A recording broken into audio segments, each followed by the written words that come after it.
How many fingers do I have up? That's not very damn funny. Your sense of humor's returned. The hell it has. What's that? Lecturing. Lecturing? What for? You're suffering from a Vulcan mind meld, Doctor.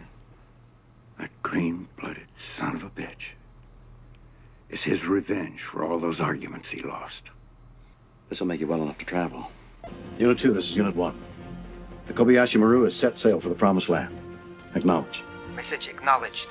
All units will be informed. You're taking me to the Promised Land? What are friends for? Rewatching Star Trek III: The Search for Spock is an experience that reminds me why this film remains one of the most enduring entries in the Star Trek canon. Unlike some sequels that feel like they're retelling the same story with minor changes, this movie manages to deepen both its narrative and its universe, while giving fans plenty of emotional resonance. At its core, the film is a story about loyalty, friendship, and sacrifice. But it is also foundational for the Star Trek universe, introducing iconic ships, massive space infrastructure, and cultural depth that would reverberate throughout future films and series. What makes it even more impressive is the way it balances high-stakes drama, action, and thoughtful character moments, all while expanding the Star Trek universe in a visually and conceptually rich way. One of the most striking aspects of The Search for Spock is how emotionally invested it makes the viewer in the story. Picking up where Star Trek II: The Wrath of Khan left off, the movie centers on the aftermath of Spock's death and the desperate quest to recover his body and his Katra, or living spirit. From the very beginning, the film confronts viewers with the tension between duty and personal loyalty. Admiral Kirk finds himself in direct conflict with Starfleet, choosing to defy orders to reclaim Spock from the Genesis planet. The word, sir? The word is no. I am therefore going anyway. You can count on our help, sir. Thank you, Mr. Sulu. I'll need it. Shall I alert Dr. McCoy? Please, he has a long journey ahead of him. Watching Kirk wrestle with grief, responsibility, and moral obligation is compelling because it humanizes him in a way that action alone could not. And yet, while the film takes its time exploring these emotional beats, it never loses narrative momentum. Speaking of world building, one of the most exciting elements of this film is how it introduces key components of the Star Trek universe that would go on to become iconic. The first glimpse of the USS Excelsior, representing the next generation of Starfleet vessels, still looks incredibly awesome and futuristic today. Sleek, powerful, and bristling with new technology. The Excelsior is a visual and conceptual bridge to the future of Starfleet. From this movie forward, it appears in every iteration of Star Trek that follows, including The Next Generation, Deep Space Nine, and movies like Star Trek IV: The Voyage Home and Star Trek VI: The Undiscovered Country. In addition to the Excelsior, the film introduces the Oberth-class starship, exemplified by the USS Grissom. Smaller and less imposing than the Excelsior, the Grissom highlights Starfleet's versatility, fulfilling scientific and tactical roles while supporting larger vessels. Its presence emphasizes the operational realism of Starfleet. Not every ship is a flagship, yet each has a vital function in exploration and defense. Then there's Earth Spacedock, revealed in its full awe-inspiring scope, a massive orbital station that emphasizes the scale of human achievement and Starfleet's logistical sophistication, making Starfleet feel both advanced and grounded. The film also introduces the Klingon Bird-of-Prey, a smaller, highly maneuverable warship that would become a staple of the Klingon Empire in later films and series as well. Equally impressive is the way the film handles its ensemble cast. Unlike some ensemble stories, where secondary characters are reduced to background noise, The Search for Spock gives each crew member meaningful moments. Kirk is, of course, front and center, grappling with grief and leadership challenges. McCoy is equally compelling, embodying loyalty, compassion, and moral reasoning as he navigates the situation of being entrusted with Spock's Katra. How can you be deaf with ears like that? Sir, I'm sorry, but your voice is carrying. I don't think you want to be discussing this subject in public. I'll discuss what I like. And who in the hell are you? Could I offer you a ride home, Dr. McCoy? Where's the logic in offering me a ride home, you idiot? If I wanted a ride home, would I be trying to charter a space flight? Federation security, sir.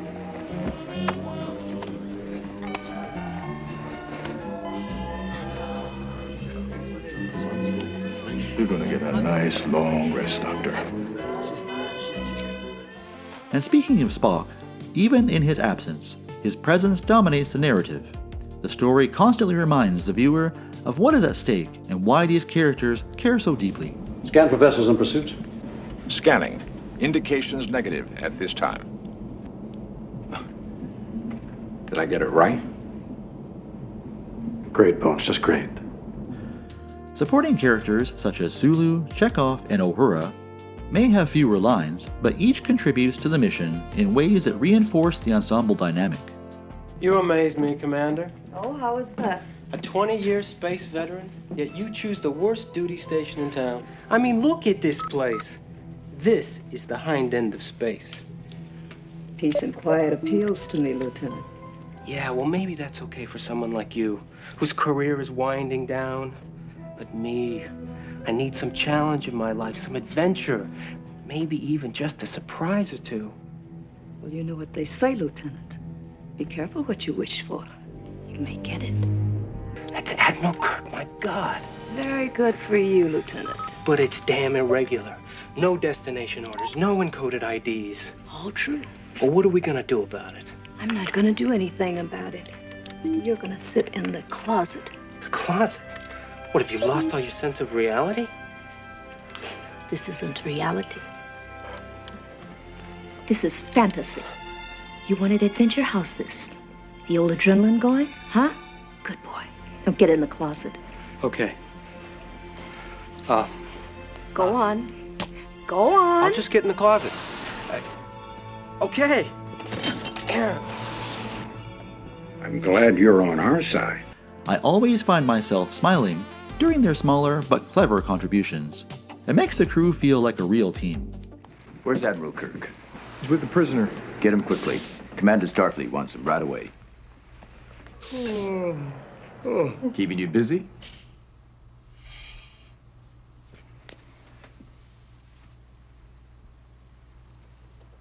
Don't get smart, Tiny. Side elevator.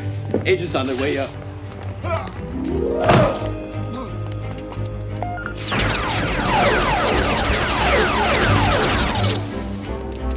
Don't call me Tiny.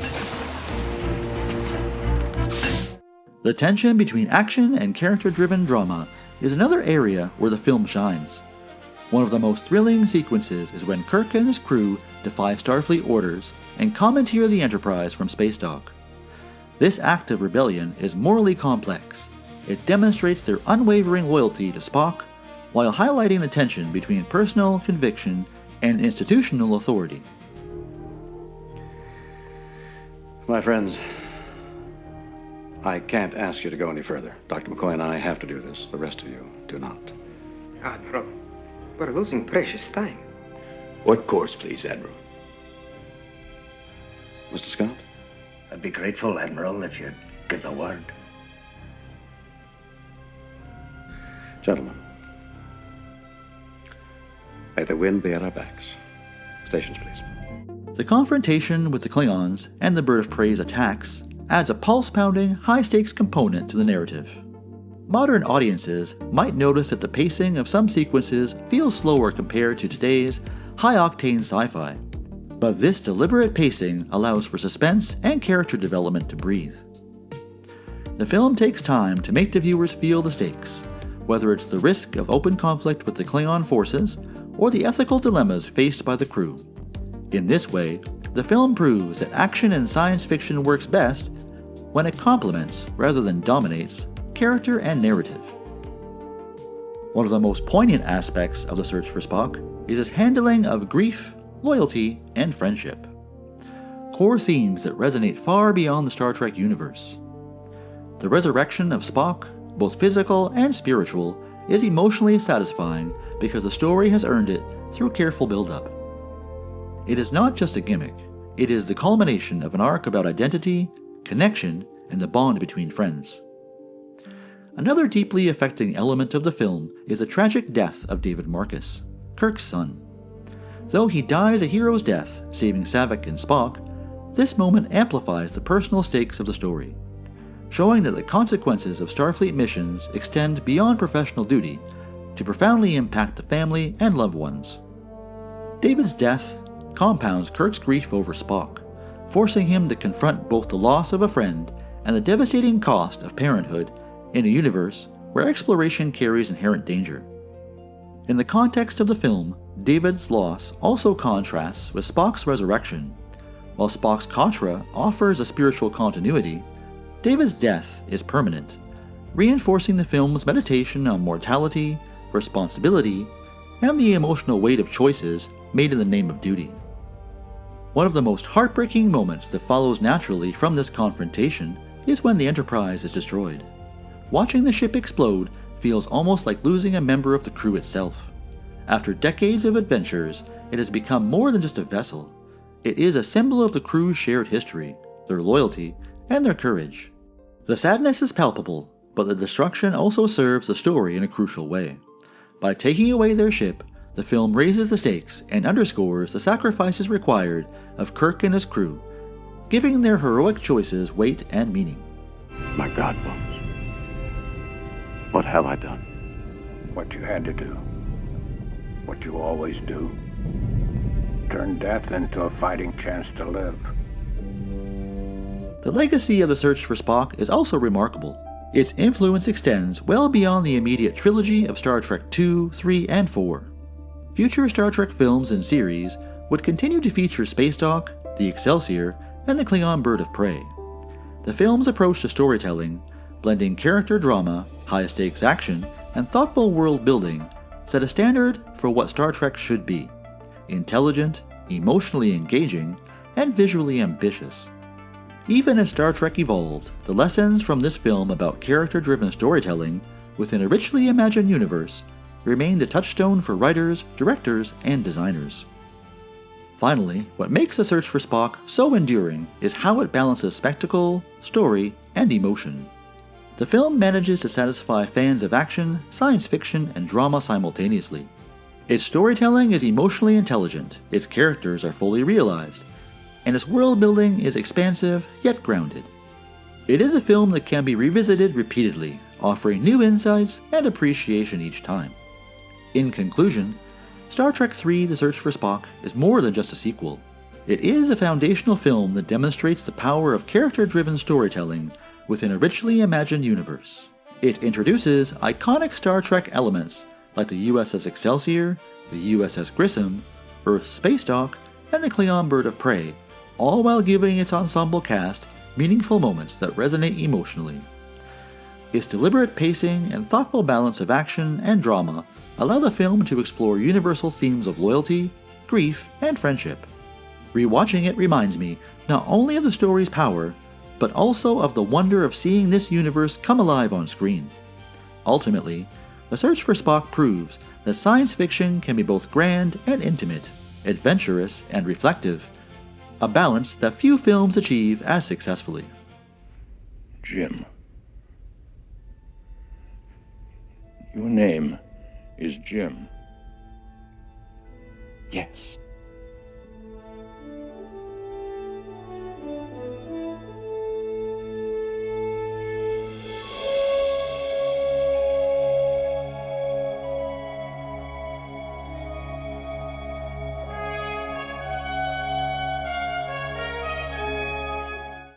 This summer, Admiral James T. Kirk and the crew of the Enterprise take off on their greatest mission as they risk everything for the one thing that really matters, to find their friend. Join the search. Star Trek III: The Search for Spock.